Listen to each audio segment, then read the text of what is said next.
Shut up and sit down. Socio cultural life, सामाजिक और सांस्कृतिक जीवन. You are now well aware about the cycle of seasons, but a second thought comes to our mind: what do the relationship between the seasons and our life?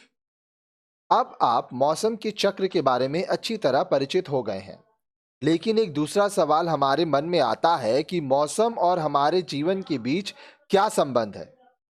Are they so important that they affect our life? The answer is yes. क्या वे इतने महत्वपूर्ण हैं कि वे हमारे जीवन को प्रभावित करते हैं? उत्तर है हाँ. They do affect our social and cultural life. वे हमारे सामाजिक और सांस्कृतिक जीवन को प्रभावित करते हैं. As India is an agricultural country, the main economic activity of agriculture is totally dependent on the cycle of seasons. देखिए, जैसे भारत एक कृषि प्रधान देश है और कृषि की आर्थिक गतिविधियां पूरी तरह से मौसम के चक्र पर निर्भर हैं. The time of Kharif crop is advancing monsoon season and harvesting the post-monsoon season. Rabi crop is grown in winter and Zaid crop is at the end of winter season. Floods and droughts are hindrance in the economic growth of the nation as our economy is agro-based economy. ध्यान से समझिएगा. खरीफ फसल का समय आगे बढ़ते monsoon की ऋतु है और कटाई मॉनसून के बाद होती है. रबी की फसल सर्दियों में उगाई जाती है और जायद फसल सर्दियों के मौसम के अंत में है. बाढ़ और सूखा देश के आर्थिक विकास में बाधा है क्योंकि हमारी अर्थव्यवस्था कृषि पर आधारित अर्थव्यवस्था है. All our activities are related with the seasons. हमारी सभी गतिविधियां ऋतुओं के साथ संबंधित हैं. As winter season comes, the days becomes shorter and we start purchasing woolen clothes. जब सर्दियों का मौसम आता है, दिन छोटा हो जाता है और हम ऊनी कपड़े खरीदते हैं. Groundnuts, almonds and calorie-rich food become very important in our diet. मूंगफली, बादाम और कैलोरी युक्त भोजन हमारे आहार में बहुत महत्वपूर्ण बन जाते हैं. In spite of cold weather, people celebrate festivals like Makar Sankranti in many states, Lohri in Punjab, and Pongal in Tamil Nadu in the month of January.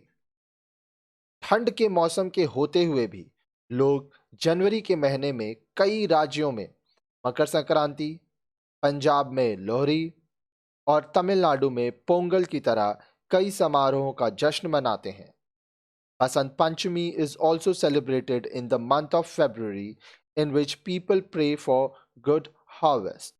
Basant Panchami भी फरवरी के महीने में मनाया जाता है. लोग फसल के देवता से अच्छी पैदावार के लिए प्रार्थना करते हैं. Summer season is very dry, but it reminds us of juicy fruits, ice creams and variety of drinks. गर्मी का मौसम बहुत ही सूखा है, लेकिन यह हमें रसीले फल, आइसक्रीम और पेय पदार्थ की विविधता के बारे में याद दिलाते हैं.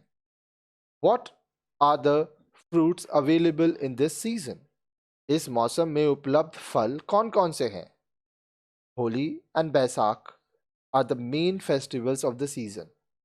होली और बैसाखी इस मौसम के मुख्य त्यौहार होते हैं.